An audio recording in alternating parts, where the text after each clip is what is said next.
de tamizaje, ¿no? Como les había mencionado, mañana, tarde o 5 días. Pero si ese paciente viene por primera vez hoy día a mi establecimiento y tiene esos valores de presión arterial, tendré que colocarle lectura elevada de presión sanguínea sin diagnóstico de hipertensión. Eso tenga muy en cuenta, por favor, porque acá, por ejemplo,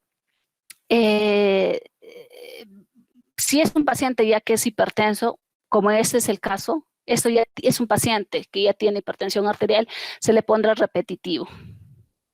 Sí, porque si le ponemos definitivo, suele duplicarse, triplicarse a la persona. Claro que ahora nuestros sistemas de información ya nos están sirviendo para que no haya ese tipo de errores, pero igual desde ustedes tienen que partir un llenado correcto de lo que es su GIS. A ver, y en emergencia hipertensiva, ¿en qué se diferencia? Como ustedes lo ven, también en cuando es la presión arterial mayor o igual de 180 sistólica y mayor o igual a 120 diastólica. ¿En qué se diferencia la diastólica? Es que entre emergencia y urgencia, en que en emergencia la diastólica es 120 y en urgencia la diastólica es menor de 110. Entonces, solo es por esa diferencia es que podemos diferenciar una emergencia y una urgencia. A ver, nos dice, la emergencia hipertensiva con diagnóstico previo de hipertensión. O sea, si viene una persona que tiene 186 de sistólica y tiene 120 de diastólica, entonces yo diré, esta es una persona, no, pues ya sus valores están elevados, pero todavía no tengo un diagnóstico previo de este paciente, entonces es una emergencia, el código I10, que es de hipertensión arterial, y pone un presuntivo, tal vez puede tener un ACV, etcétera, de acuerdo a la evaluación que haga el médico, y pues obviamente habrá que referir a un establecimiento que pueda manejar eso, porque si estamos en 1-2, un 1-3, dependiendo mucho también de la pericia, se podría dar una solución, pero se tendría que referir sí o sí a un establecimiento de mayor complejidad. Igual, lo otro, a las personas con dislipidemias, se ha identificado también que si bien es cierto el paciente viene y tiene problemas de triglicéridos, tiene problemas con su colesterol, se le da un tratamiento, se le da, por ejemplo, su atorvastatina, se le da para el mes y el paciente no se aparece nunca más. Entonces aquí encontramos también una debilidad, porque sabemos que los problemas de dislipidemia, que también están en las guías de práctica clínica, no es de que en el mes se va a solucionar ese problema de dislipidemia. Mínimamente al tercer mes yo puedo decir que este es un paciente controlado. ¿Por qué? Porque ya logró controlar sus valores elevados, ya sea de colesterol, de triglicéridos, etc. Entonces, eso es lo que no se está viendo en los establecimientos. Simplemente le estamos dando tratamiento y nos olvidamos del paciente. Entonces hay que procurar mejorar este control que le hacemos a estos pacientes. A los pacientes, ¿qué buscamos en un hipertenso? Finalmente, pues que se controle. Y cuando decimos que está controlado, cuando llega a alcanzar los valores óptimos dentro de los 6 meses, que su presión arterial esté menos de 140/90 o dentro de la meta terapéutica establecida de acuerdo al caso. Entonces, ¿cómo lo vamos a registrar? Cada vez que nosotros asumamos de que eso es un paciente y de acuerdo a las evaluaciones que es un paciente hipertenso controlado, le pondremos un PC. Y examen de la presión arterial normal, se supone, porque si está normal, pues no está controlado. Entonces, este PC se lo colocará el 6º mes. O sea, yo voy a evaluar al paciente mi primer mes, segundo, tercero, cuarto, quinto. Y si hasta el 6º mes está con la presión ya mencionada, pues ser un paciente controlado. Dice, podrá registrar PC por lo menos 2 veces al año, de acuerdo a la fecha de inicio de tratamiento. Y bueno, en el siguiente es pacientes con enfermedad cardiometabólica organizados que reciben educación para el control de enfermedad. No voy a entrar mucho en detalle porque aquí está contemplado lo que son las sesiones educativas, las sesiones demostrativas y las sesiones de apoyo mutuo. Y esto, por favor, esto es lo que sí quiero, porque si bien es cierto, este año es el año de COVID y hemos dejado de hacer muchas actividades integrales con nuestros pacientes hipertensos, pero las actividades se van a retomar paulatinamente. Más, ya hay documentos desde el Ministerio de Salud donde nos dicen ya tienen que ir aperturando sus establecimientos, ya tienen que ir atendiendo en los consultorios externos. Entonces, cuando nosotros volvamos, no a la normalidad, porque este año no va a ser un año normal, pero cuando ya vayamos garantizando la atención integral a nuestros pacientes, que eso sí tiene que ser ya, porque muchos de ellos ya se están complicando, y eso lo voy a detallar con cifras más adelante, tenemos que hacerle su estratificación. Existe un poco registro de lo que es la estratificación de riesgo vascular. Lo sintetizo. Si yo soy hipertensa, es mi derecho saber cómo estoy iniciando mi tratamiento y cómo está mi estado de salud al inicio de mi enfermedad. Por ejemplo, si yo soy una persona que mi presión es 139 sobre 85. Entonces, si tengo otros factores, mis riesgos se evaluará si tengo riesgo bajo o riesgo muy alto.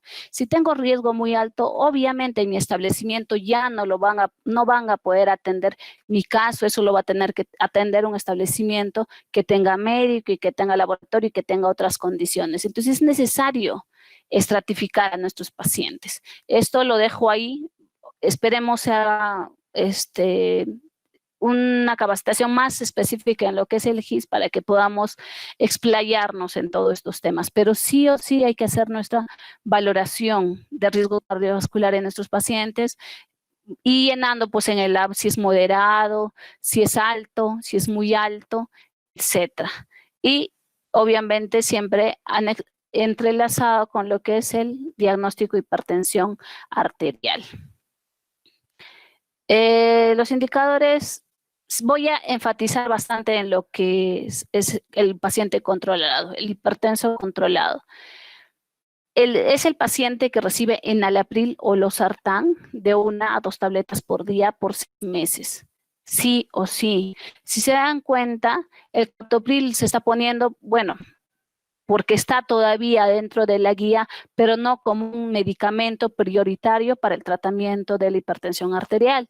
Ustedes ya habrán visto la guía de hipertensión del 2017, ya ni siquiera existe el captopril como un medicamento para para controlar la diabetes. Pero en caso todavía, de acuerdo al criterio médico, ustedes consideren que su paciente pues, necesita su captopril, tienen que darle sus 3 tabletas, porque hay muchos establecimientos en los que se le da 1 o 2, y sabemos que de acuerdo a normativa, estos son 3 tabletas, cada 8 horas se tiene que administrar ese tratamiento. Entonces, por eso, si es que en sus establecimientos todavía están usando el captopril, evalúen qué tan bien le está yendo el paciente o qué tan bien le puede ir con el enalapril y el losartán, pero en las dosis indicadas. Y sí o sí, para yo decir que mi paciente es controlado, como les había mencionado, su presión arterial tiene que ser menos de 140 sobre 90. Ahora, tenemos el tercer producto, que es tratamiento y control de personas con diabetes mellitus. De igual manera que en la hipertensión tenemos varias actividades que hacemos. Ustedes en el establecimiento no hacen una actividad y dicen, esto es para cumplir este su producto de emergencia, esto es para el controlado. No, simplemente todo esto es lo que hacemos en nuestros establecimientos. Tal vez no le damos el énfasis que debería, pero lo hacemos de un poco menos, pero deberíamos fortalecer ciertas actividades. Por ejemplo, nosotros buscamos que nuestros pacientes diabéticos estén controlados, no igual que nuestros hipertensos. ¿Y cuándo vamos a decir que es un paciente diabético controlado? Cuando ha logrado alcanzar las metas de control cardiometabólico. Es decir, que su glucemia en ayunas está entre 70 y 130 miligramos por decilitro en 2 mediciones. No hacemos lo que es hemoglobina glicosilada y nuestra presión arterial sea menor de 140 sobre 80. Y estos 2 valores tienen que ir sí o sí en el CIS. En la FUA tiene que estar plasmado, porque muchas veces en la FUA está solo la presión arterial y no está el valor de la glucosa. Entonces hemos perdido ese reembolso, porque sabemos que por cada actividad que hacemos con nuestros pacientes, ya sea que le damos un medicamento, le hacemos exámenes de laboratorio, nos reembolsan. ¿No es cierto? Un presupuesto. Pero si nosotros no le llenamos glucemia, quiere decir que este paciente simplemente se le está tratando, pero no estamos buscando que se controle. Entonces, este es uno de los criterios en el CIS también para considerar el cumplimiento de este producto. Entonces, pondremos diabetes mellitus controlado al 6º mes, el dosaje de glucosa en sangre. ¿Por qué dice glucosa en sangre? Porque hasta el año pasado ya la consigna era no usar tiras reactivas. Todo iba a ser por exámenes de laboratorio. Pero este año, por esto de la pandemia, por eso de que las personas no pueden ir al establecimiento a sacarse sangre, etcétera, se está todavía usando las tiras reactivas. Se hace la visita domiciliaria al paciente, se le toma a través de la tira reactiva, se le hace un examen de glucosa en las tiras reactivas y bueno, nos saldrá pues los valores que nos salgan y eso se consigna en las FUAs. Pero a partir del próximo año hay que procurar hacer examen sanguíneo para lo que es evaluar la glucosa. Y obviamente el examen de presión arterial, que para decir que es controlado, obviamente tiene que estar normal. Esto del tratamiento especializado es básicamente, no voy a explayarme en esto, es a partir del 2.1. Sus hospitales de apoyo en adelante son los que van a ver a pacientes que tal vez tienen alguna complicación o alguna manifestación tardía de la enfermedad. Pero la valoración sí se hace a partir de los establecimientos que tengan médico. Aquí están considerando 1 o 3, pero hay establecimientos que desde el 1 o 2 tienen médicos. Entonces todos tienen que valorar o evaluar cómo está la enfermedad en el paciente. Igual, para nosotros decir que es controlado, pues como les mencionaba, su glucemia tiene que estar entre 70 y 130 miligramos por decilitro, su presión arterial tiene que ser menos de 140/80 por un periodo de 6 meses y con su tratamiento instaurado, pues ya sea metformina o glibenclamida, ¿no? Ya la cantidad de tabletas ya las he puesto ya para ser más específicos, porque a veces me dicen, si yo le he estado dando tratamiento a mi paciente y no aparece como un paciente controlado, podría ser, y eso sí se ha visto, algunos establecimientos les dan por 15 días su tratamiento. Entonces yo les pregunto, ¿por qué por 15 días? Deberían darles por un mes mínimamente. No es que para ver cómo le está yendo con el tratamiento. Entonces ahí estamos perdiendo, porque ese paciente no va a volver a los 15 días. Muchos de ellos ya vuelven en 1 mes, 2 meses, 3 meses. Entonces jamás va a lograr controlar su enfermedad. Es más, por ahí ya va teniendo algún daño vascular, ¿no es cierto? Entonces, y las otras actividades ya que no las voy a mencionar. Y otra cosa, la diabetes mellitus es de vigilancia epidemiológica. Ustedes han visto de que las IRAS se vigilan, las SEDAS se vigilan, y así como otras enfermedades. Entonces la diabetes también ya hace más de 5 años es de vigilancia epidemiológica. ¿Qué significa? Que si yo tengo un paciente que llega a mi establecimiento con diabetes, tengo que hacerle su notificación. Hay una ficha y tengo que llenarle esa ficha con todos los datos que me están pidiendo y tengo que enviárselo al encargado de epidemiología. ¿Para qué? Para que lo suba al sistema y me aparezca ese nuevo paciente. Ahora, al año, a ese paciente también le haré un seguimiento. Llenaré una ficha para ver cómo está, si ya tiene complicaciones, cómo están sus resultados de laboratorio, etcétera. Y eso también lo enviaré al área de epidemiología. Eso tiene que ser al 100% de nuestros pacientes diabéticos. Ahora ustedes me dirán, pero yo recién he entrado ahora, yo no sé si a mi paciente ya le han hecho su vigilancia, le han hecho su notificación. Les diré que como Cora estaremos en un 40% de notificados. ¿Qué quiere decir? Que un 60% de nuestros diabéticos todavía no han sido notificados, pese a que tal vez han sido diagnosticados hace 4, 5, 6, 7, 8 años atrás, aún no están notificados. Y es necesaria la notificación. Así como ustedes ven en TV, tienen un sistema donde saben exactamente cómo está el estado de salud o la condición de ese paciente. Para eso es la vigilancia epidemiológica. Entonces hay que hacer nuestras notificaciones, compañeros, y eso es necesario. Vayámonos a números, porque teóricamente podemos decir algo, pero en la práctica y en los números les voy a decir por qué es que tenemos que redoblar nuestras actividades en la estrategia. Eso es a partir del 2016. Para poder hacer un análisis adecuado, por lo menos tiene que ser a partir de 5 años mi evaluación. Entonces, ustedes han visto, y es obvio, de que la diabetes se ha ido incrementando. Aparentemente ha sido, no mucho, será pues un 5%, un 10% más cada año. Sin embargo, hay un subregistro de nuestros pacientes. Muchas veces la persona puede venir con una glucemia alterada, que no necesita ser una diabetes, y nosotros, bueno, su glucosa ya está, no está, es menor de 126, listo, entonces se va a su casa y no hay problema. Pero ¿qué tal ese paciente? Al siguiente 6 meses o el siguiente año ya tiene la glucosa elevada y esto es permanente. Entonces, ahí es donde se pierde la oportunidad de hacer un diagnóstico oportuno de estos pacientes. O peor aún, no los estamos tamizando. Y en realidad esa es la causa básica. No estamos tamizando a la población que viene a nuestros establecimientos y más aún no salimos a hacer tamizajes en la población. Entonces, obviamente no los vamos a identificar. Esa persona tal vez nunca venga al establecimiento. A veces hay personas que les tienen miedo a venir al establecimiento. Entonces, ya tiene diabetes o hipertensión. La van a diagnosticar ¿cuánto tiempo después? Cuando ya tiene algún daño. Es una diabetes que hace 10 años tenían para diagnosticarla, pero como el personal tal vez no ha hecho una búsqueda activa o la persona misma no ha querido ir al establecimiento, etcétera. Entonces, estos valores en realidad son los que tenemos con nombres y apellidos, pero sabemos que en la población existen muchísimo más casos. Igual pasa con la hipertensión, pero este amarillo es el número de obesos. ¿Quiénes están muriendo más con el COVID en esta pandemia? Nuestros obesos. A nivel nacional, aproximadamente el 78% de nuestros obesos son los que, del 100% de COVID, aproximadamente 78% son obesos y de estos están muriendo el 70%. Nuestros obesos son los que están más en peligro y por no decir también que nuestros diabéticos y nuestros hipertensos. En la región específicamente, de todos nuestros fallecidos, el 32% son hipertensos y diabéticos que han fallecido.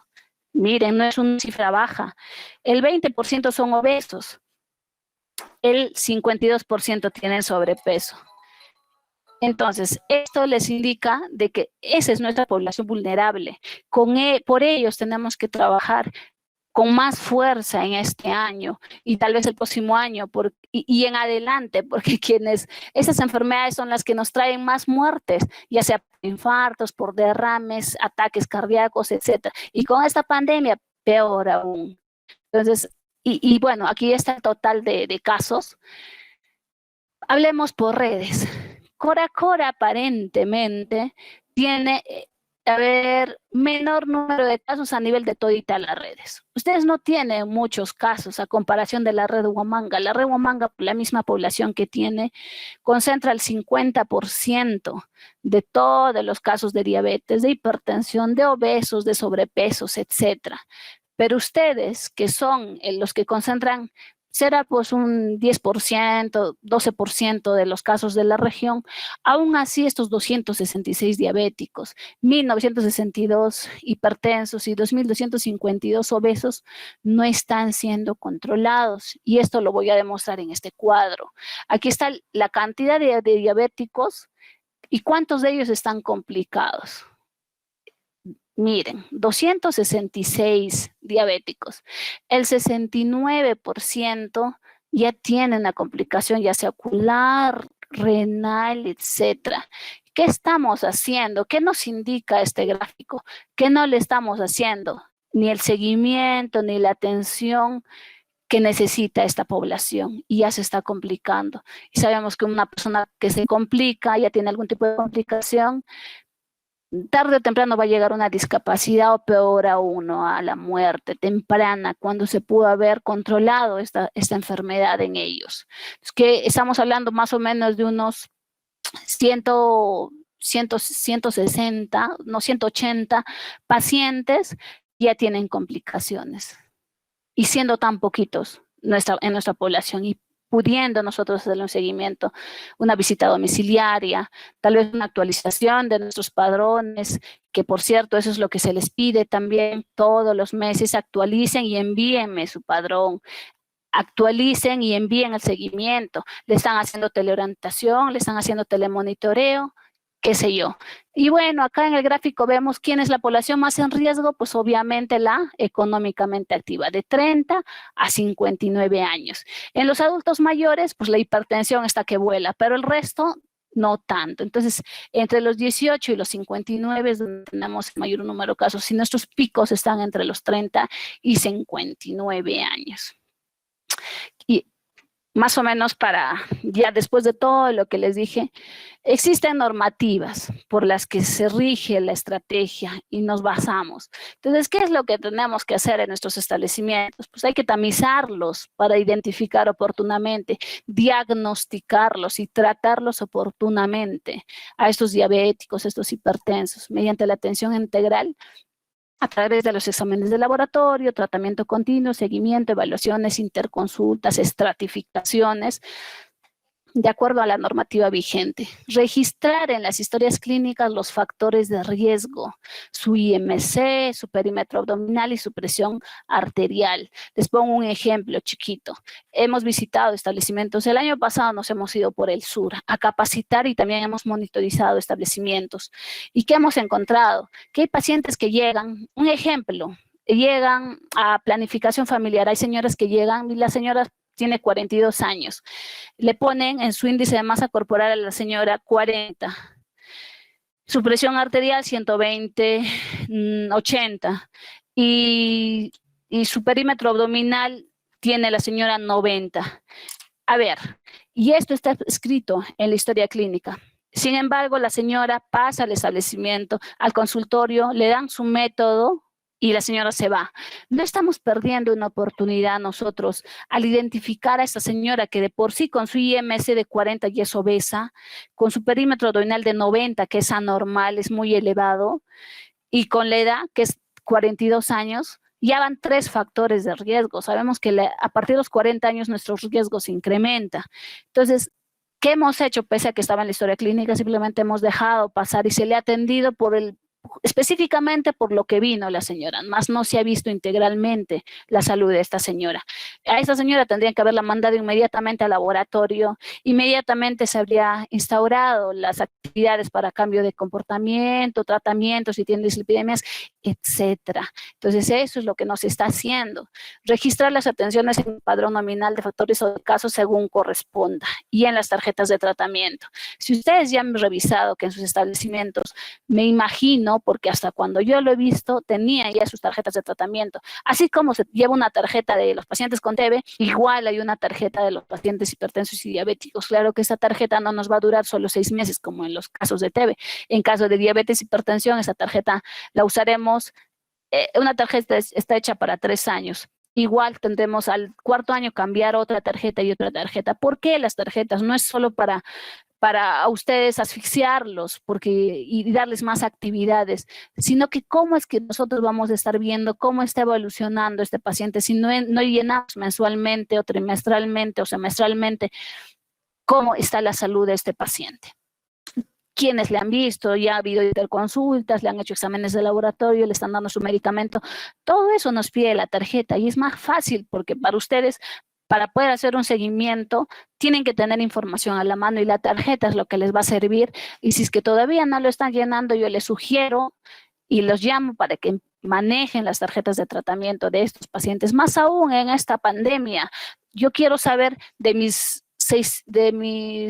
600 pacientes diabéticos, ¿a cuántos de ellos ya les habré dado tratamiento? El 100% estará con su tratamiento garantizado por 2 meses, por ejemplo, o 3 meses, o sea, en algunos casos, o tal vez ni siquiera se apareció ese paciente en todo ese tiempo de la pandemia. Su riesgo se incrementa. Luego, realizar los controles y seguimiento necesario a los pacientes con diagnóstico de hipertensión con un sistema de referencia y contrarreferencia. Es una debilidad la que tenemos los sistemas de referencia, pero a los pacientes que sí o sí necesitan, por ejemplo, un paciente diabético hipertenso necesita una evaluación especial una vez por lo menos al año. Y ahí tengo que referirlo a un establecimiento o al hospital de apoyo. ¿Para qué? Para que el paciente sigue con sus picos de presión, de glucosa. Tal vez ese medicamento que está tomando ya no le está haciendo efecto. Tal vez necesita un tratamiento combinado, tal vez necesita insulina. Todo eso lo va a determinar el especialista. O tal vez en el mismo establecimiento le instauren ya, va a ser un tratamiento combinado, pero igual tiene que ser evaluado por el especialista para poder garantizar el control de la enfermedad en este paciente y fortalecer la sectorización y mapeo de casos. Esto ahora mismo les voy a enfatizar justamente con esta RM que ha salido el 16 de julio, la RM, la Resolución Ministerial 498 de 2020. ¿Qué nos dice esta resolución ministerial? Que sí o sí se priorice la atención de la población con enfermedades no transmisibles en el país. Y esto, así ustedes ven aquí, ay, ¿cómo regreso? Ya. También está cómo es que deben garantizar el seguimiento de estos pacientes a través de telemonitoreo, teleorientación, del trabajo remoto, etcétera. Esto ya, si tienen dudas, no hay problema, se les va a orientar, pero son las dos actividades prioritarias que tenemos que hacer si es que nosotros ya tenemos al paciente identificado. Tenemos la dirección de este paciente, tenemos su número telefónico. ¿Qué haremos? Le haremos el seguimiento, ya sea telefónico, ya sea para su teleorientación, que significa que yo voy a llamar al paciente para darle consejería, ¿no? Señor, ¿cómo está? ¿Le está yendo bien? ¿Cómo está con el tratamiento? ¿Ha tenido por ahí tal vez estos signos, tales, o peor aún, señor, tal vez usted está tosiendo? O sea, todas esas actividades que tenemos que hacer con nuestros pacientes en forma quincenal o mensual como máximo, también está registrado en GIS y es parte de una actividad. O sea, si yo hago teleorientación, esa es mi producción. Y así está plasmado en todas las normativas y directivas. Telemonitoreo igual. O sea, mi paciente, por ejemplo, viene al establecimiento, le saco un examen y no va a estar volviendo al día siguiente. Sabemos que hay que evitar que estas personas se expongan demasiado. Entonces yo le llamaré a su domicilio, soy el médico y le diré, señora, sus resultados son, usted tiene su colesterol, esto, su glucosa está bien, señora, está bien, aliméntese bien, tome sus medicamentos. Entonces, estas dos actividades son las que vamos a hacer en nuestros establecimientos. ¿Y por qué también les ponía trabajo remoto? Porque podría haber compañeros de trabajo que estén en sus domicilios, pero ellos por su factor de riesgo, pero ellos pueden hacer trabajo remoto. ¿Por qué? Porque ustedes saben que si estamos en nuestras casas con licencia, con goce, vamos a recuperar, bueno, es en caso de los nombrados, no lo van a recuperar en no sé cuántos años ese trabajo que no están haciendo. Entonces, muchos están optando por trabajo remoto. Ellos pueden hacer la teleorientación también desde sus domicilios, ¿de acuerdo? Y se le considera también dentro del rol. Es una actividad, es un trabajo que estamos haciendo. Entonces, todo esto se les ha enviado a ustedes. Me imagino que si ya se les hizo llegar a las redes de salud, se le ha enviado el 4 de agosto, donde se especifica, ¿no? Tiene que dar cumplimiento a la Directiva Sanitaria 110. Esta RM aprueba la Directiva Sanitaria 110. ¿Qué nos dice? Entre muchas otras cosas, que las unidades ejecutoras de salud deben enviar la relación de personas con enfermedades no transmisibles a los responsables de la estrategia en la red, en las microredes, en la red de salud. A ustedes hace más o menos 3 o 4 meses se les ha enviado un padrón de pacientes. Ese padrón de pacientes solo contenía más o menos, y ustedes más o menos no me acompañaran en esta idea, se les ha enviado en esa relación al 30% de los pacientes que tienen en total. ¿Por qué se les ha enviado el 30%? ¿Por qué? Porque por sí se hemos filtrado.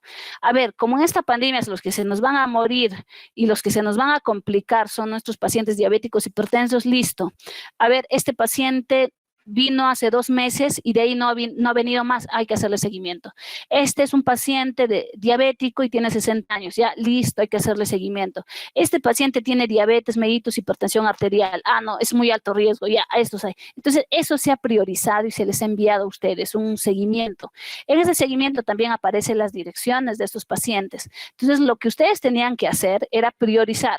sea, si ustedes tienen 366 diabéticos, solo se les ha enviado de unos 60 diabéticos.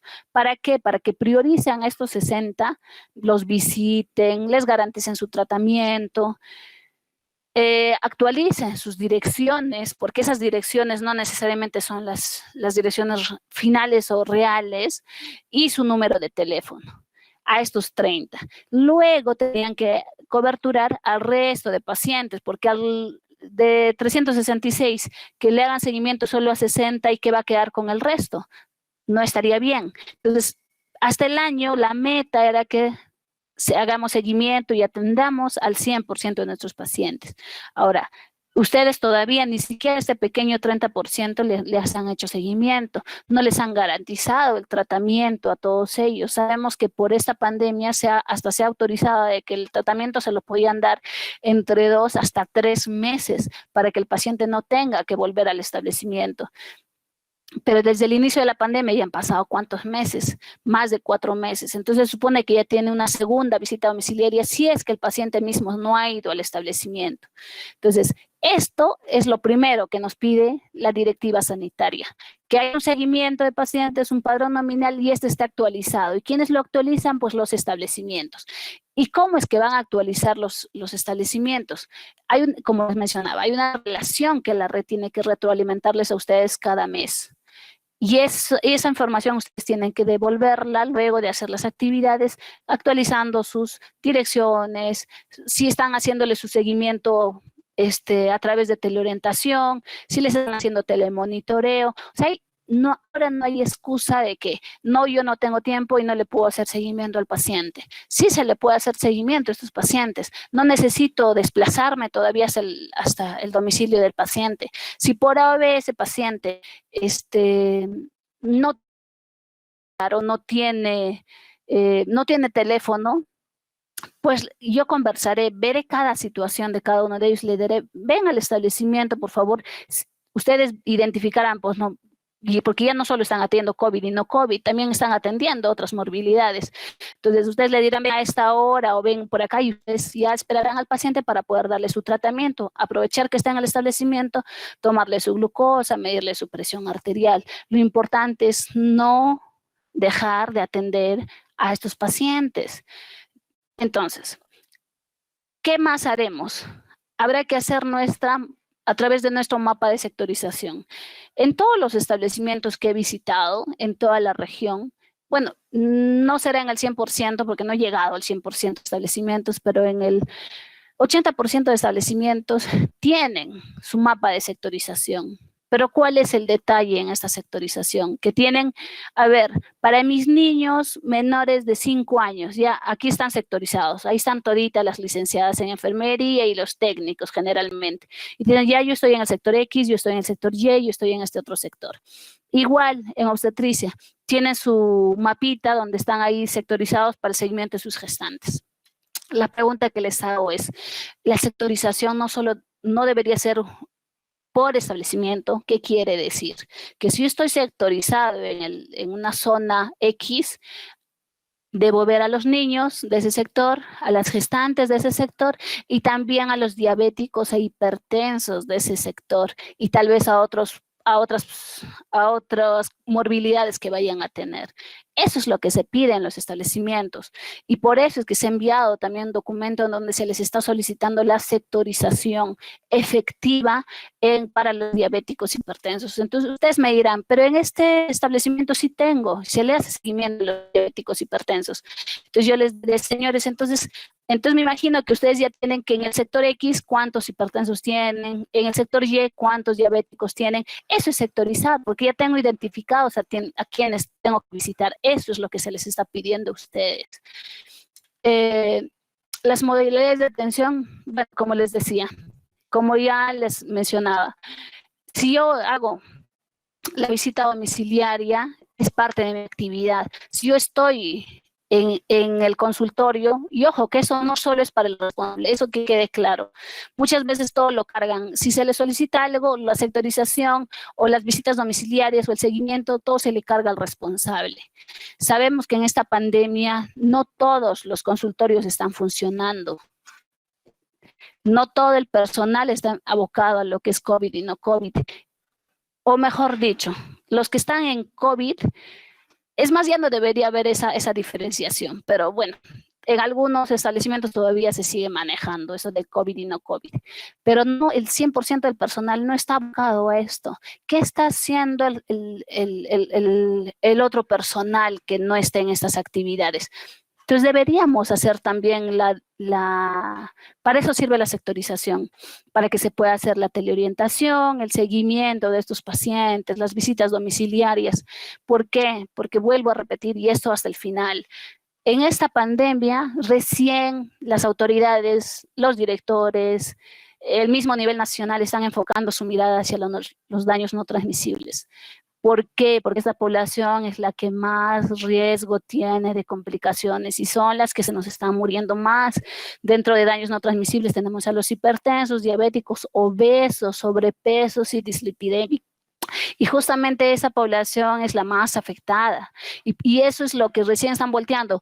A ver, daños, ¿dónde está su seguimiento? ¿Dónde está el otro? ¿Dónde está el otro? Cuando tal vez desde años anteriores nunca se le ha dado el soporte y hasta presupuestalmente nunca se le ha dado la importancia que tenía esta estrategia. Entonces, ahora más aún hay que redoblar las actividades que tenemos. Estamos atendiendo no hacemos las mismas actividades que hacíamos el resto de veces, el resto de años. Entonces hay que fortalecer más lo que es daños no transmisibles. Si ustedes les falta algo, pues hay que solicitarlo a través de la coordinación, de la red, para que se les garantice. Según nosotros tenemos registrado, no les falta medicamentos, no les falta reactivos, equipos de laboratorio, bueno, ya con los laboratorios que tienen. Entonces, hay que realizar, hay que proteger a esta población, compañeros. Y acá dice, claro, lo de la referencia, a fin de garantizar la continuidad asistencial de los pacientes crónicos, fortalecer el flujo de referencia. Siempre hemos tenido inconvenientes con ello. Es más, el Cora también tiene sus especialistas.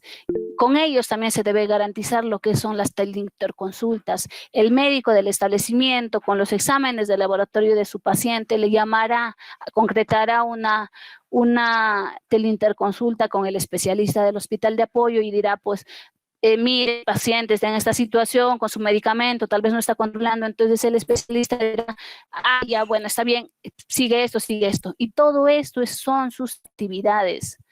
Finalmente, compañeros, estas son las tarjetas de tratamiento. Manejemos las tarjetas de tratamiento de nuestros pacientes.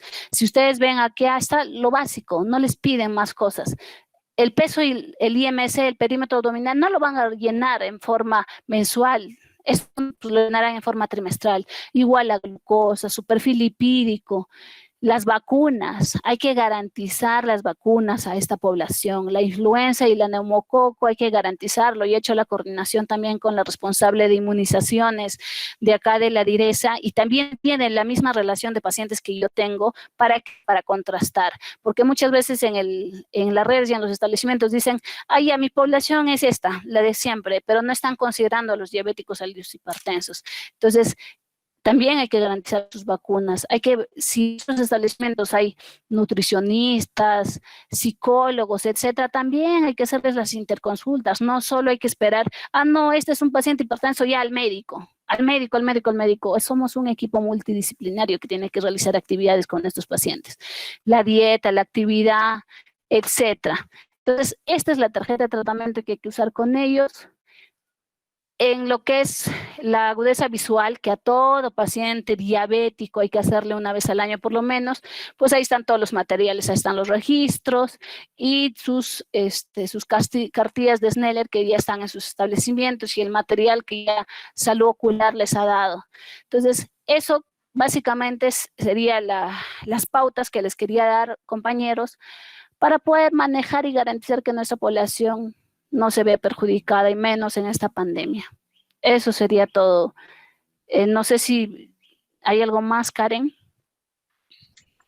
Sí, licenciada, más bien muchísimas gracias. La información que nos ha dado ha sido de bastante ayuda, nos ha ayudado a refrescar, creo, a los que estamos presentes cositas que se nos habían olvidado o algunas cosas que desconocíamos, ¿no?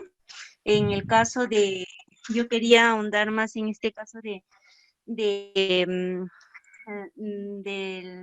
la directiva sanitaria que se envió, si bien es cierto, esto ya tiene tiempo, de hace algunos meses que se envió la información, la resolución ministerial también se envió.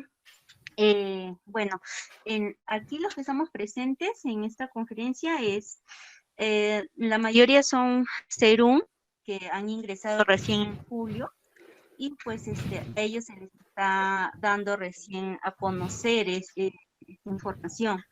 Ahora, bueno, algunos de los presentes, si tuviera alguna duda o pregunta, porque en sí, para la atención y garantizar la continuidad y atención de los pacientes, ellos tenían bastante inconveniencias, ¿no? Con respecto a las visitas domiciliarias, con respecto a a la dirección se les envió por celular, por correo también. Toda esta lista de pacientes que se le envió tiene su dirección, pero el problema es de repente pues que los pacientes no se les puede ubicar o la dirección es errónea. Entonces no sé si aquí presentes alguien tenga alguna duda, escribir al chat, o si no, hacerlo conocer por el audio, por favor.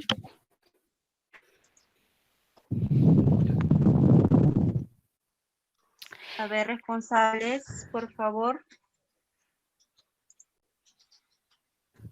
Y mientras esperamos, licenciada, las opiniones o preguntas que tengan los responsables, yo le quería preguntar acerca de esto de la sectorización.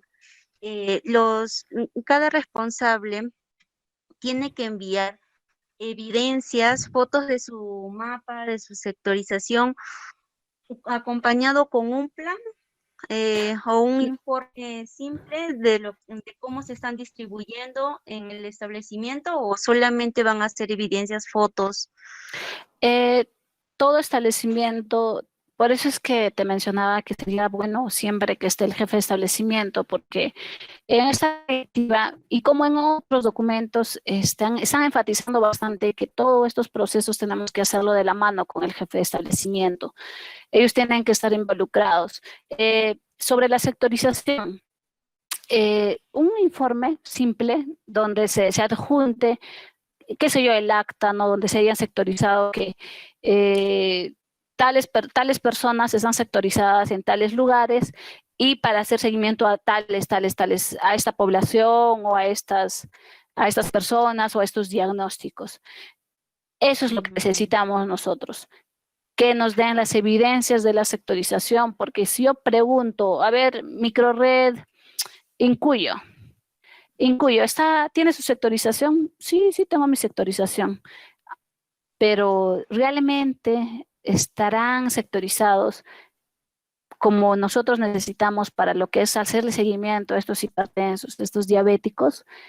No lo sabemos. Entonces, abre un acta, por ahí tendrán como, sí creo que he visto, no me acuerdo en qué establecimiento de Coracora, que tenían su mapita, donde ahí tenían sectorizado el mapa de, ay, qué establecimiento era, pero bueno, y ahí tenían, ¿no? Sus 15 hipertensos, en el otro sector tenía sus 10 hipertensos, sus 2 diabéticos, hasta sus obesos tenían. Eso también podrían enviarlo. Entonces, lo que necesitamos es evidencia de que realmente es real esa sectorización, y eso lo necesitamos ya, porque desde el mismo ministerio nos dicen cómo están, y ahí está el documento que les estoy haciendo, a ver cómo están sectorizados en las regiones para hacerle seguimiento a estos pacientes. Ya, licenciada. En Aquí todo hay... caso, sí, dígame. Sí. No. Bueno, continúa, porque justo está en el chat, hay una consulta de Calpamayo también. Sí, de lo que nos pide la micropipeta. Yo la Exacto. verdad, a mí no me ha llegado ningún documento. Voy a pedir que por interno me hagan llegar su cargo para yo poderle hacer seguimiento, porque bueno, para mí ha sido un poco sorprendente que me digan que hace más de un mes porque no ha llegado a mis manos ningún documento. Pero le voy a hacer este seguimiento al pedido. Lo que quería preguntarle, o bueno, aclarar de repente con usted, es que esta sectorización no solamente lo tiene que hacer el responsable, sino es trabajarlo en conjunto con todo el personal de su establecimiento. Es que si solo lo va a ¿Ah? trabajar el responsable, no sería sectorización, pues. Exacto. Claro, o Ujú. sea, cada responsable responde por sus metas, por las actividades que realizan. El responsable responde por la Semana de Oro que ya pasó, por el Día Mundial de la Diabetes, por cómo están avanzando sus metas, etcétera. Pero no es de que responda al 100% por actividades, por ejemplo, en promoción. Esa es parte de promoción, lo de la sectorización. Y hay un Claro. responsable de promoción. Entonces, somos un equipo multidisciplinario, que si bien es cierto, yo responderé por determinadas actividades, pero en coordinación con el resto, cumplo otras. ¿Qué quiere decir? La sectorización es en el establecimiento, o sea, en daños yo no me voy a sectorizar en el sector A, B, C, D, yo solita, eso ya no es sectorización. La sectorización Exacto. aplica para el establecimiento. Y esa es una sectorización efectiva. ¿Por qué? Porque cada personal ya se hace responsable de un sector. En ese Ok. caso, claro, o sea, tiene que ser así. Por, por, es más, hasta hay redes que promoción ya les ha enviado un documento, un formulario para que llenen, para que también emitan esa sectorización y esa sectorización sea efectiva. O sea, si te das cuenta, entrelazamos actividades con otras áreas. Claro, Ojo, sí. porque hay gestantes obesas, gestantes diabéticas, gestantes hipertensas. Hay niños obesos, hay niños que tienen ya diabetes tipo 1 y otros problemas. Hay adolescentes que tienen dislipidemias. Entonces, si te das cuenta, todo esto es transversal. Si has visto que nuestro grupo de trabajo es a partir de los 5 años, o sea, en realidad trabajamos con todos y por ende la sectorización tiene que ser efectiva. Claro. Sí, licenciada. En todo caso, eh, para conocimiento, eh, la información que usted me pidió, que es acerca de la sectorización, era para esta fecha nada más, pero la mayoría A ver, de eso se los he enviado, te lo he enviado creo que el sábado y era Ujú. para el martes o el miércoles, creo, la información. Y ya estamos Sí, viernes, entonces ujú. estamos con días de retraso. Entonces, más bien, hay que procurar ya de una vez enviar más información porque no puedo enviar información fragmentada al ministerio. Al ministerio es como que voy a enviar solo de las 6 redes y falta de Cora Cora. No, tiene que ser todo consolidado y ellos nos dan tiempos. Entonces, yo más bien les sugiero que eso procuren enviármelo lo más pronto, no sé, pues hasta el lunes máximo, para que pueda yo consolidarlo y remitirlo al nivel nacional. Sí, mire, tengo un chat, se lo quiero hacer saber. Me dice la señorita Laura Herrera Vázquez. Buenas tardes, disculpe, ¿hasta cuándo nos darán plazo para presentar la sectorización? Ya que hay establecimientos que somos un personal de cada profesión y estamos también a la par con los pacientes COVID. Por favor, tener en cuenta eso. Entonces, está bien, es cierto, es cierto. El COVID nos ha alterado por completo. Nos ha saturado. Eh, Hasta el lunes máximo podrían enviarnos. Entonces tendríamos hoy día, mañana y pasado para que te puedan enviar la información y el lunes a más tardar tú me lo estás enviando, Karen. Ya, licenciada. En el caso de los serum o personas que están de días libres, que cabe mencionar, me han hecho saber recién el día de ayer, han salido de días libres. ¿Cómo podría hacer con ellos si ellos son los responsables del programa? Eh, claro, siendo los responsables, como les decía, no, aparte de indicadores y otros datos, metas, etcétera, hay que hacer las coordinaciones. Entonces, Se los podría que hacer no un es, trabajo remoto en este bueno, caso. si están días libres, son sus días libres, pues ellos no van a trabajar en sus días libres, Mm, pero la coordinación la podrían hacer con el jefe de establecimiento de salud, porque finalmente, si ven la 110, menciona, ¿no? Toda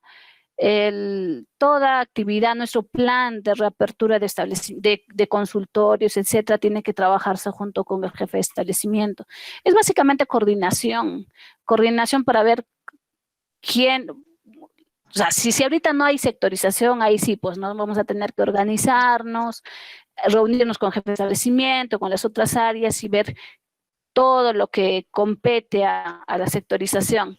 Y si están de días libres, va a ser un inconveniente, pero depende desde cuándo les ha solicitado la información, porque si esto se les ha enviado, como te digo, el sábado, y estamos una semana después, ¿y cuándo se van a incorporar?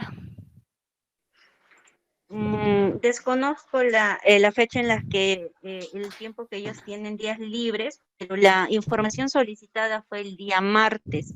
Yo envié el radiograma el día martes a primera hora. Entonces, pero según los responsables del programa me indican que el radiograma les llegó el día miércoles.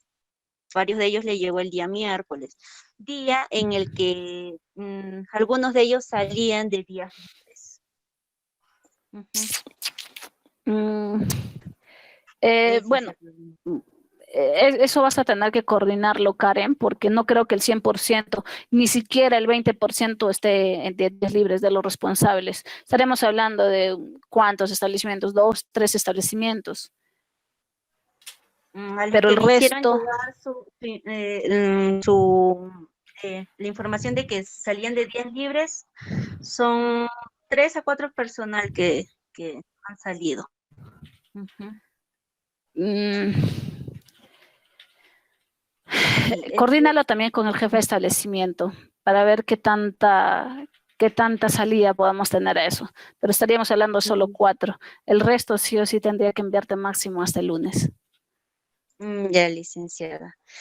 Ujú, Licenciada, ahora con respecto a lo que es yo quería tocar este tema de la tarjeta de seguimiento. ujú, Ah, yo envié la relación de los pacientes a cada uno de las microredes. Pedí que los responsables de las microredes se los envíen a los establecimientos. Y así también lo he hecho yo por cada establecimiento lo he enviado a sus correos electrónicos, ya que este dato, este Excel que se envía con la relación de sus pacientes es demasiado pesado para enviarlo por WhatsApp, se los ujú. envío por correo electrónico. Asumo que todos o la mayoría de ellos habrán visto su relación de pacientes. Están modificando la tarjeta de seguimientos, en el cual yo les indiqué, es donde van a plasmar las visitas domiciliarias, la información, todo tipo de información que nos pide la tarjeta de seguimiento. Ahora, lo están modificando, no están, bien lo modifican, la información que nos piden, o bien esto, no lo están llenando. No sé, ahí usted le podría dar de repente alguna indicación, cómo es que se está haciendo con esta tarjeta, porque simplemente no está habiendo buena recaudación de información acerca de estos pacientes. Me llega con los nombres de la misma lista que yo les envío, pero sin fecha de visitas domiciliarias, o bien sin tratamiento, o como duplicando la lista que yo les envío. ¿Cómo es que se va a hacer esta tarjeta? ¿Cómo es que se va a trabajar esta tarjeta? Porque si bien es cierto, no todos los establecimientos no van a poder venir a entregármelo en físico, Yo les estoy pidiendo que simplemente me lo reenvíen, virtualmente me lo reenvíen, pero actualizado. Y cada qué tiempo ellos lo tienen que enviar hacia mi persona, estos datos. Ya, a ver, estamos hablando de dos situaciones. Una es la tarjeta de tratamiento, que yo sí les digo que sí o sí lo llenen. Cada vez que atiendan al paciente, llenen su tarjeta de tratamiento. En esta tarjeta, obviamente, hemos dejado de atender pacientes. A ver, para más o menos mostrarles. Esta es la curva, ¿no? Más o menos cómo es que vamos creciendo en casos. Sin embargo, la proyección del 2020, si ven acá, era de 2.300. Íbamos a cerrar el año 2020 al ritmo que íbamos con 2.300 diabéticos en la región y 7.768 hipertensos en la región. Sin embargo, hasta la fecha solo tenemos registrados a nivel de la región 550 diabéticos y solo 901 hipertensos. ¿Qué quiere decir? Pues lo mismo, de que no se ha estado atendiendo a los pacientes, pues eso está reflejado en nuestros números, en nuestras cifras, y por ende en las tarjetas de tratamiento dudo que pues llenen lo que son, a ver, viene un paciente hipertenso, lo mínimo que le van a poner es la administración de tratamiento. Ahí pondrán qué tratamiento le han dado, si el paciente viene al establecimiento, ojo, qué tratamiento le han dado, en las cantidades y el nombre de la persona que le ha hecho la atención. Y si es que han ido a su domicilio y han llevado su tensiómetro, su glucómetro, pues también pondrán acá los valores de su glucosa y el valor de la presión arterial. No van a llenar su peso, índice de masa, etcétera, etcétera, etcétera. No, porque lo que hemos pedido en un inicio era de que el paciente no esté mucho tiempo en el establecimiento. Pero sí lo haremos ahora, más adelante, porque se supone que íbamos a garantizar la atención y vamos a aperturar consultorios, priorizando a cierta población. Si le hacemos visita domiciliaria, obviamente vamos a tener que llenar qué fecha le he hecho la visita domiciliaria. Y de hecho que si le he hecho la visita domiciliaria, le dio medicamentos. También igual, ponte la administración de tratamiento, la glucosa y la presión arterial. Entonces, esos datos, que son poquitos, si se dan cuenta, tendrían que haber estado llenados o tendrían ya que hacerlo, si es que no lo han hecho, en la tarjeta de tratamiento. Ahora, estos pacientes van a venir al establecimiento dependiendo de la afluencia, si hay muchos pacientes, no hay muchos pacientes, se le podría hacer tal vez también su medición de peso, talla, etcétera, pero eso sí hay que evaluarlo. O sea, no les puedo decir ahorita háganle todita la atención completa, porque lo que menos que queremos es que ellos se contaminen, no estando mucho tiempo en el establecimiento de salud. Pero sí lo básico, o sea, sí o sí, ¿cómo puedo saber yo si el medicamento que le estoy dando al paciente le está haciendo efecto o no? ¿Cómo? Solo midiéndole, en caso de diabético, la glucosa. ¿Qué tal el paciente le he dado para el mes, para 2 meses? Y el paciente viene con 350, 400 de glucosa. Y le doy su medicamento y sigue con esos valores. Entonces, obviamente ahí hay algo. O no está tomando su medicamento, o está abusando en su dieta, o no está controlando simplemente. Entonces, tal vez este paciente necesita un tratamiento combinado, etcétera. Entonces, sí o sí necesito tomarle su glucosa. O en el hipertenso, ¿qué tal está viniendo al establecimiento? Yo normal, le doy, señor, llévese su medicamento para 2 meses. ¿Y qué tal ese señor está con picos?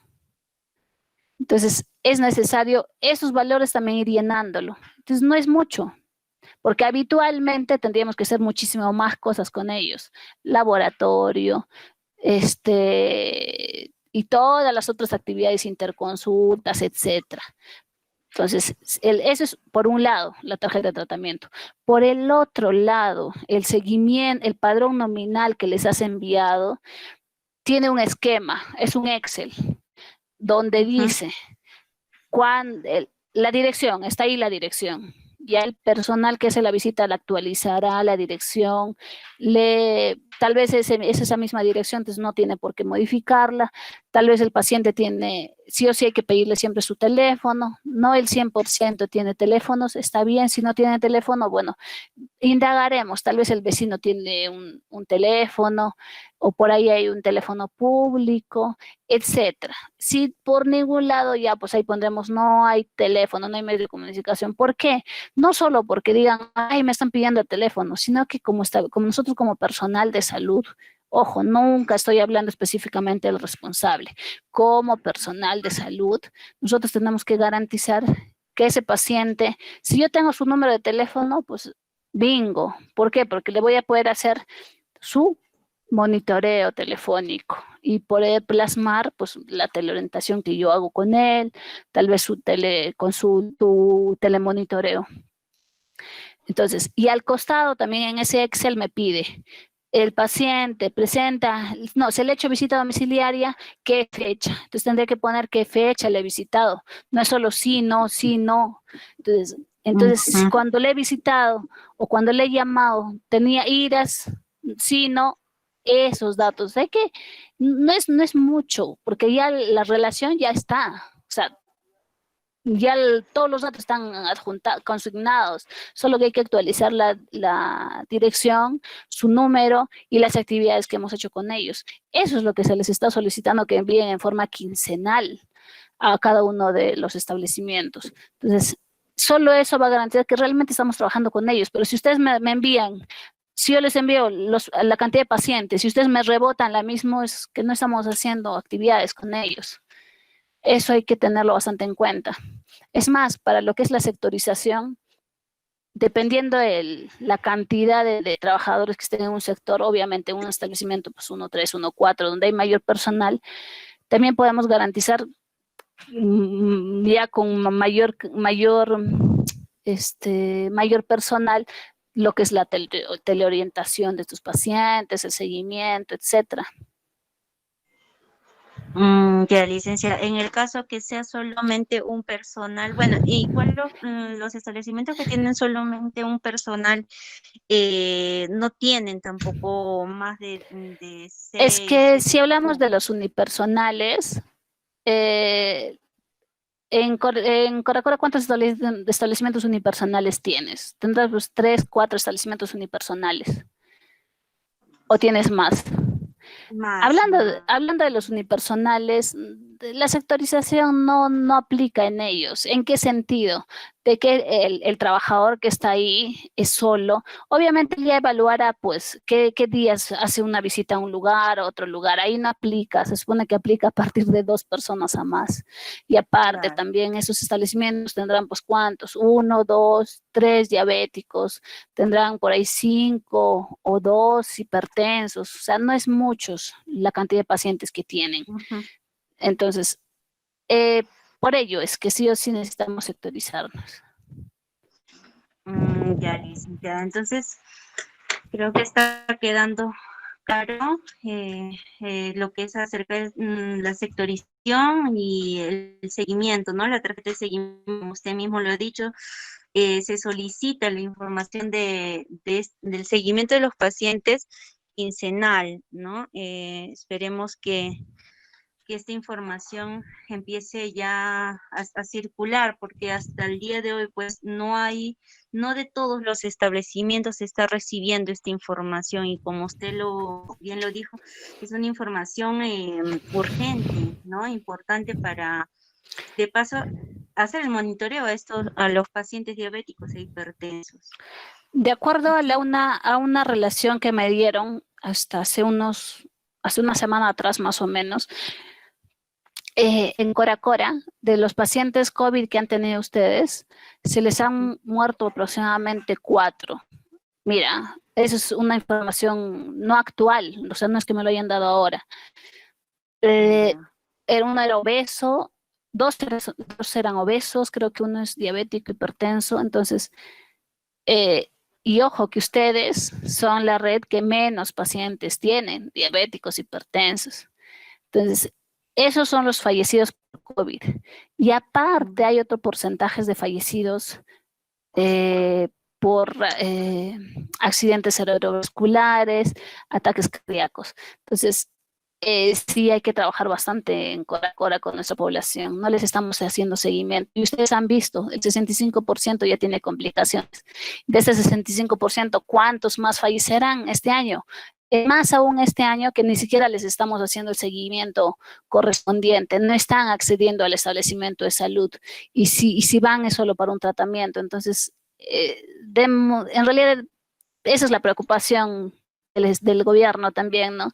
De que nos perjudique a esta población este año, esta pandemia y aparte de que fallezcan, que se incrementan las complicaciones y en eso es lo que nosotros tenemos que trabajar. Claro, licenciada. Sí, más bien aprovechar en pedir a todos los responsables del programa, ¿no? Un poco más de compromiso, como sabemos, y usted bien lo acaba de mencionar, los pacientes que están falleciendo, pacientes que se están complicando son nuestros diabéticos, son los hipertensos. Entonces, a darle un poco más de seguimiento, hay que no dejar de lado a nuestros pacientes, ¿no? De una u otra forma nosotros somos los responsables y debemos estar al pie de ellos, de la enfermedad de ellos. Es así, licenciada. Más bien a alguien más que quisiera, a ver, me está llegando unos chats, licenciada, ¿me permite? Muchas veces los propios pacientes no siguen las indicaciones médicas. Eso escapa de nosotros, ¿no? Incluso se van a otros lugares para no encontrarlos. Sí, Definitivamente ese es un problema que no solo es de ahora, ese es un problema que hemos venido arrastrando desde siempre. No existe los pacientes no, el 100% de ellos están sensibilizados. Es más, solo para mencionarles, los hipertensos, bueno, de acuerdo a cifras, porque habría que ver realmente cuántos están complicados. De acuerdo a nuestros datos oficiales como región, los hipertensos todavía tienen un porcentaje mayor, creo que están en un 17% de ellos están controlados en la región. Mira, hablando de porcentajes, pero de diabéticos, ¿cuántos están controlados? Son un 4%. O sea, es escandaloso, ¿no? Por eso es que el ministerio nos mira y acucho y dice, pero ¿qué pasa? ¿Por qué esos pacientes no se controlan? Entonces, ¿por qué el hipertenso tiene un 15%? Porque sabemos que cuando le empieza a doler la cabeza o siente ya ellos mismos ya identifican, no, ya se me subió la presión, o sienten ahí que están rojos, siente mucho calor. Entonces, y van y se compran, si no es en establecimientos, a veces compran sus medicamentos, pero el diabético no. El diabético no tiene, así que tenga sus picos, no necesariamente tiene algún un signo que evidencia que está con su glucosa elevada. Entonces en ellos hay peor, su daño, hay daño vascular a nivel de todos o sea, ya se va complicando. Entonces en ellos es más difícil que se controlen. Y es cierto, muchos no toman los medicamentos o no vuelven, pero justamente pensando en todo eso, desde el nivel central ya han aperturado lo que es eso de la teleorientación. En la teleorientación yo le puedo llamar al paciente y decirle, señor, ¿cómo está? ¿Cómo se siente? ¿Está tomando su medicamento? ¿Cuántas veces lo ha tomado? ¿A qué hora lo ha tomado? Y eso es mi actividad. O sea, estoy atendiendo a un paciente, no es de que adicionalmente a mis labores estoy haciendo un trabajo adicional, no, esa es parte de mis actividades. Es más, dentro del rol del establecimiento ya debería haber también quién va a estar a cargo de lo que es la teleorientación, quién hace el telemonitoreo, etcétera. Entonces, si se dan cuenta, comparación de antes, hasta eso ya se puede corregir, ¿no? Entonces, hacerle un seguimiento permanente a estos pacientes para ver cómo está su salud. Y peor aún, si yo sé, de acuerdo a mi seguimiento, que ese paciente no ha venido hace un mes y ya no tiene medicamento, más aún, le hago un seguimiento y le hago su telemonitoreo, su teleorientación. Entonces, hay formas y tenemos más instrumentos para no hacer que esos pacientes se compliquen. sí, Y licenciada. si se van a otros lugares, pues solo lo sabremos haciendo el seguimiento de estos pacientes. O sea, ¿cómo voy a saber si se han ido? De 10 que tengo, ¿sabré realmente cuál es la condición de esos 10? Tal vez 2 de ellos sí vienen, ya tienen su tratamiento. De los 2 que quedan, no sé nada. ¿Qué tal ha fallecido? ¿Qué tal por ahí está peor, está complicado y no se puede desplazar? ¿Cómo sé el estado de salud de su paciente si no sé ni siquiera quiénes son? O sea, si yo conozco a esos 10 pacientes, ya es un punto a favor. Pero si de esos 10 sé que 3 están de viaje, 2 han recibido su tratamiento, los otros han cambiado de dirección. O sea, el saber yo las condiciones en las que están mis pacientes ya me ayuda grandemente, porque solo así puedo tomar decisiones, solo así puedo decirle al responsable del sector, oye, un favor, mira, acá estos pacientes de acá, justo estos de acá de esta zona, no sé qué ha pasado, no vienen.